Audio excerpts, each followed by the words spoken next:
Wellness tips sa Health Check Plus. Katawan, kagandahan, kagalingan, ating alagaan. Dito lang yan sa Wellness Tips sa Health Check Plus.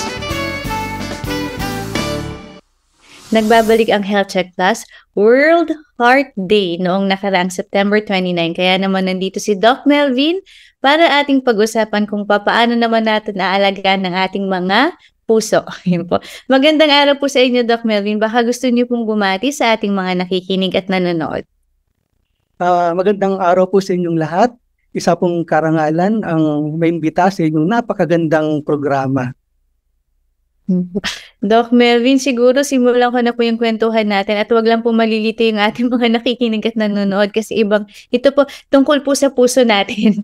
Yun po, hindi po siya mga advice tungkol sa love life. Pero yun nga po, Doc Melvin, paano nga po dapat alagaan ang ating mga puso? Ay, nako.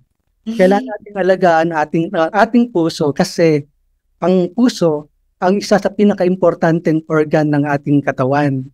Ito yung sentro ng cardiovascular system or circulatory system ng ating katawan kung saan siya yung responsable sa pagbibigay supply ng dugo, oxygen, at nutrition sa iba't ibang bahagi ng ating katawan. And very important. So, paano natin alagaan ito? Siyempre, kailangan nating mamuhay ng maayos at healthy. No? Kasi pag nagkasakit ang ating puso, lahat ng parte ng katawan natin magsasuffer. So, Doc, alam ko po meron po kayong mga parating na tips tungkol po sa ating ma-healthy na pamumuhay, Doc. Yung pong sakit sa puso naman, ano po ba yung base po sa inyong specialization tsaka expertise tsaka yung experience niyo po bilang doktor? Ano po ba yung mga kadalasang dahilan na nagkakaroon ng sakit sa puso ang mga pasyente ninyo? And yung nakikita niyo po kung paano ito maiiwasan, itong mga sakit sa puso na ito? Maraming sanhi na pagkakaroon ng sakit sa puso. Meron tayo kasing tinatawag na risk factors, no? So yung risk factors, meron tayong tinatawag na modifiable and non-modifiable risk factors. Yung non-modifiable, yung hindi mo pwedeng baguhin. Ito yung nakakabit na sa inyong pagkatao. Una, family history. Kung meron kang family history ng sakit sa puso, kagaya ng mga magulang mo, mga kapatid mo, lola-lola, mas mataas ang chance na pwede mong manahin ito. Pangalawa, sa age, no? Habang nagkakaedad daw tayo, mas mataas yung chance na magkaroon tayo ng sakit sa puso. Sa mga lalaki, mag-i-start sa 45 years old, sa mga babae naman, sa 55 years old. Isa pang non-modifiable risk factor ay yung gender, yung pagiging lalaki. Sabi nila, ang mga lalaki daw ay mas mataas yung chance na magkaroon ng sakit ng puso kumpara sa mga babae. Pero, pagdating na maabot ng mga babae ang menopausal stage, nagkakapareho na lang kasi nawawala yung protection ng hormone na siyang nagpo-protect sa mga babae na hindi magkaroon ng sakit sa puso. Ano naman po yung mga modifiable or pwede mong baguhin na risk factor? Isa, yung pagtaas ng blood pressure. Pangalawa, mataas na sugar. Pangatlo, mataas na cholesterol. Pang-apat, paninigarilyo. Panglima, pag-inom ng alak. Pang-pito, mataas na timbang. Pang-walo, ang hindi pag-exercise. Ayun, yung mga pwedeng risk ng isang tao para magkaroon siya ng sakit sa puso. Doc Melvin, balik tayo dun sa kanina. Napakaganda po nung mga discussion natin on the risk factors kasi ngayon alam na natin kung ano yung pwede nating baguhin sa ating mga lifestyle. Balik naman po tayo dun sa trivial kanina ni Attorney Mimi na baka malito dun sa mga sakit sa puso. Kasi may mga sinasabi po sila na may epekto talaga ang heartbreak sa ating puso. Totoo po ba ito, Doc Melvin? Yung heartbreak, yes. Kasi ang puso natin nag-respond din sa stress, no? If you have a lot of stress, may stress din yung heart natin. Kaya may tinatawag tayong broken heart syndrome na sanhi ng stress. So lahat yan, everything that happens in our body, naapektuhan yung puso natin. So one risk factor din ng pagkakaroon ng heart disease is stress. So you should know how to manage your stress. Siguro po, Doc, yun po, na medyo nagulat ako na meron po palang tawag broken heart syndrome at ang lunas pala nito ay yung how to manage your stress. Doc, yun po. Nabanggit nyo kanina tungkol po sa modifiable na risk factor. At sinabi nyo po doon, isa po doon ay yung pag-manage nating timbang, yun po, yung cholesterol natin. So, meron po itong kaugnayan, Doc Melvin, tama po ba sa ating diet? Yes, oo. Sabi nga natin, you are what you eat, no? Pag nagkukonsumo ka sa mataas na sugar, mataas ang fats, no? Mataas ang cholesterol, yun din ang magiging picture ng yung blood chem, di ba? So, from now and then, paminsan-minsan or regularly, yung mga doctors natin nagre-request siya ng mga blood test, no? To check yung mga risk factors natin. So, pag mataas yung cholesterol mo, ibig sabihin, mataas yung chance na magkaroon ka ng pagbabara sa ugat sa puso. Kasi yung cholesterol, lalo na yung bad cholesterol, sila yung mga nagkukos ng mga blockage sa mga ugat ng puso. May tinatawag tayong cholesterol deposit or atherosclerosis, no? Yun yung mga bumabara sa ugat ng puso, kasi ang dahilan minsan ng heart attack. Yung sa sugar naman, sabi nila, pag mataas yung sugar, nasisira yung mga ugat natin. Pati yung mga nerves na nag-regulate nito. So, ang effect po talaga ito ng ating kinakain dahil yung cholesterol, pag mataas po yung levels nito, may effect po talaga sa atin, pati po ng sugar. Doc, yung po sigurong nababanggit natin kung bakit bantayan. Pero Doc, diba po, meron po yung mga kinakain natin. Tapos yung iba po, naririnig ko, dahil ayaw nilang mag-maintenance drugs, kaya po sila ay umiiwas sa ganitong pagkain. Para po doon sa nagme-maintenance medicine na po, Doc, tama po ba? O totoo po ba na na ito lang, mayroong forever? O ibig sabihin, habang buhay na po ba talaga itong maintenance drugs natin? Lalo na po yung mga tinitake natin para sa ating puso. Pwedeng hindi, pwede rin oo, no? There are things na pwede mong itigil pag ito'y kontrolado na. Pero definitely, if you're on maintenance medication, baka more or less, dire-diretso na ito. Pero, the reason why na minomonitor tayo, nagkapatingin tayo sa ating mga doktor, ina-adjust yun. So, aside from the medication and the lifestyle modification, diet modification, pwede naman pong ma-reach natin yung mga goals natin sa blood chemistries natin like cholesterol, sugar, kung sinasabay natin yung pag-inom ng gamot at saka yung mga lifestyle, healthy lifestyle natin. So pwede nating mabawasan or even matigil yung mga ibang gamot. Doc Melvin, meron pong tanong mula sa ating taga-subaybay. Maliban daw po sa pag-inom ng gamot, ano daw po ba ang mga dapat gawin para laging hindi tumataas ang kanyang BP? Okay. Aside from taking your regular medications, dapat meron ding tinatawag na lifestyle modification nga at sa diet modification. Sa diet, dapat iwasan natin yung mga pagkain na nakakapagpataas ng sodium or asin, no? Ano ba yung mga requirement nating sodium in a day? Dapat 2 grams lang yung sodium natin in a day ang pwede nating ikonsumo. Beyond that, pwedeng tumaas yung blood pressure natin. Ano yung mga pagkain na dapat nating iwasan? Yun yung mga processed foods. Kasi mga processed foods, marami itong mga sodium. Ano ba itong mga to?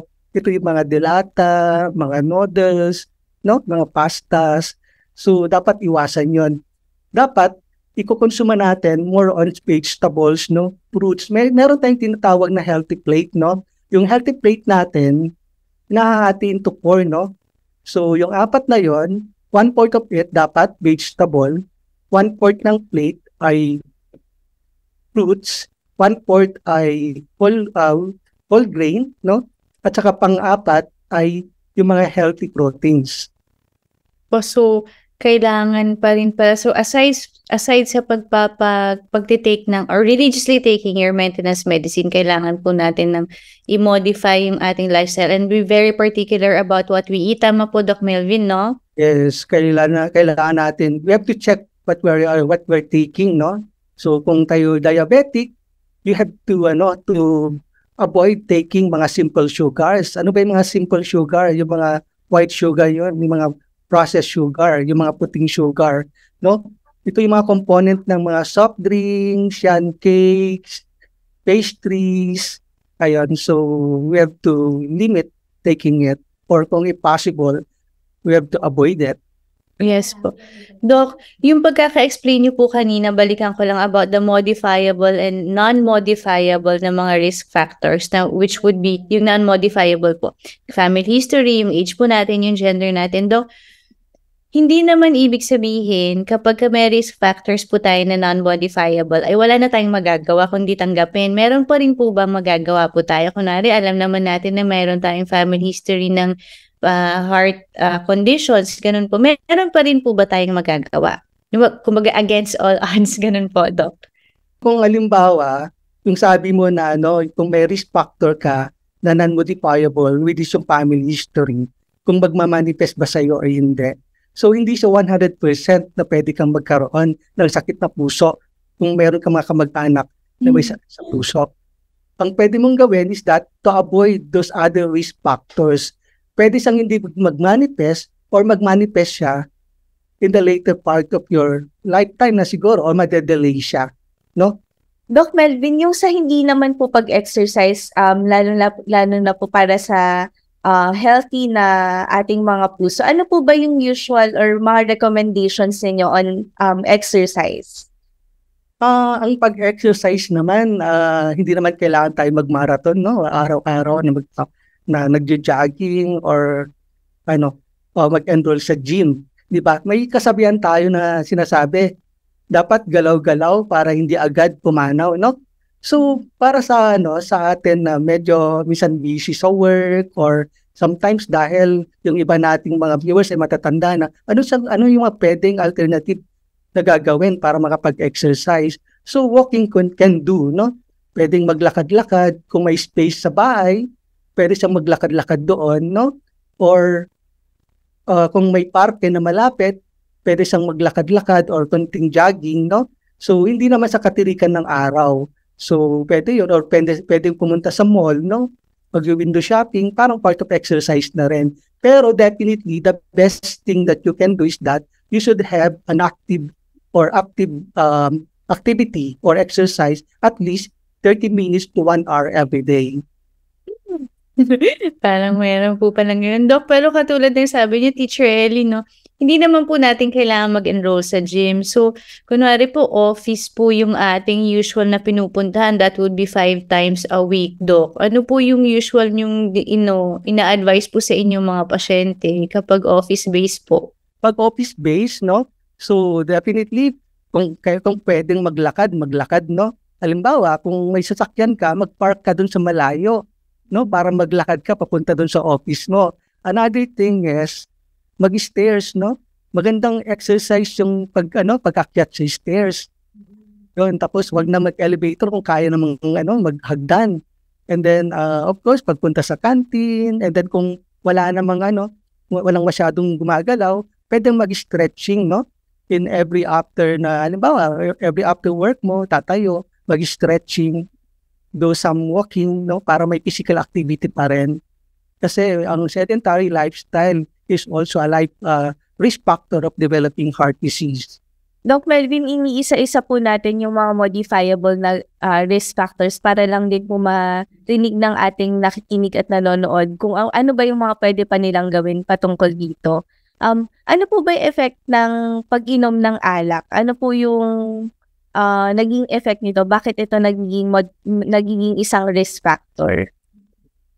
Sabi nga nila sa studies daw, any amount of alcohol is detrimental or nakakasama sa ating katawan. Pero minsan may narinig tayo na pwede naman daw uminom in moderation. So, hindi lang sa sakit sa puso yung nagiging epekto ng alcohol, pwede rin sa ibang organ natin sa katawan like liver. So, hanggat maaari, pwede wag nang uminom ng alak, no? So, para healthy pa rin yung natin, katawan natin. Ano po ba yun, Doc Melvin? Parang may effect po siya sa ating mga veins, gano'n, yung daluyan po ng dugo? Ang alcohol kasi, it can affect yung mga blood vessels natin, pwedeng tumigas. So, minsan pag uminom ka ng alcohol, yung mga nerves natin na-activate, like yung sympathetic nervous system, pwedeng bumili yung heartbeat, pwedeng may strain yung puso with alcohol. No, hindi lang sa puso, pwede rin sa brain. And most importantly, sa liver, pwede ka magkaroon ng alcoholic liver disease, which can complicate also the heart, no? Pero Doc, yun po, ilinawin lang po natin, supposedly, ang talaga pong ideal would be no alcohol intake at all. Yes. Based on the studies, no, any amount daw ng alcohol ay hindi maganda sa katawan. Yun po, ayan. No, sa ating mga nakikinig at nanonood, yun po, wag na po tayong magrason. Yun po ang ideal talaga, na wala po talagang alcohol sa ating katawan or wala tayong intake. And it's not too late, no, Teacher Ellie and Doc Melvin, to change our lifestyle for our heart. Yun po. So, Siguro, Doc, Teacher Ellie, napakaganda ng ginawa natin. Inisa-isa natin yung ating mga modifiable factors. Baka meron pa po ako nalilimutan, Teacher Ellie, Doc Melvin, tayo po. Sa inisa-isa, mayroon pa ba? Or tapos na? yung mga kailangan din nilang malaman kung ano ba yung mga simptomas ng nagkakaroon ng sakit sa puso, no? Alam mo, Doc, opo, kasi maraming ngayon sa social media na sinasabi, pag ganitong nangyari sa'yo, ibig sabihin meron ka ng sakit sa puso or meron ka ng kondisyon. Ano nga po ba, Doc, talaga yung mga sintomas? Pero dapat tingnan mo rin kung yung tao, kung may risk factor siya o wala, no? Baka mamaya sobrang bata naman at sumakit ng dibdib, hindi ibig sabihin nag-heart attack na. Pero sa ngayon, pwede na rin kahit bata nagkaroon ng heart attack. Ano nga ba yung mga sintomas na may sakit sa puso? Una, yun yung pagkakaroon ng paninikip at pananakit ng dibdib. Minsan sinasabi ng pasyente, "Doktor, parang may nakadagan sa aking dibdib. Doktor, yung sakit ng dibdib ko naglalakbay sa aking panga, sa kamay, sa bandang kaliwa." Kung di man, yung ibang pasyente sinasabi, parang may sumusundot sa aking dibdib o parang may pumipigat sa aking dibdib. Ayun. Pangalawa, hirap sa paghinga. Nasabi ng pasyente, "Doktor, para akong hinahabol ng aking paghinga, para akong sinasakal at hindi makahinga." Ayun. Pangatlo, yung kinakabog ang dibdib. Nasabi ng pasyente, "Doktor, para pong bumibilis ang aking pintig." O kaya minsan, sinasabi ng pasyente, para pong bumabagal or humihinto ang pintig ng aking dibdib. So, pang-apat, hapo, mabilis mapagod. Nasabi ng pasyente, "Doktor, dati kaya kong lakarin yung 1 kilometro, pero ngayon, 1 metro na lang, hingal na po ako. Dati, naaabot po yung hagdan namin sa 2nd floor. Ngayon, 2 baitang pa lang, kailangan ko nang tumigil at magpahinga."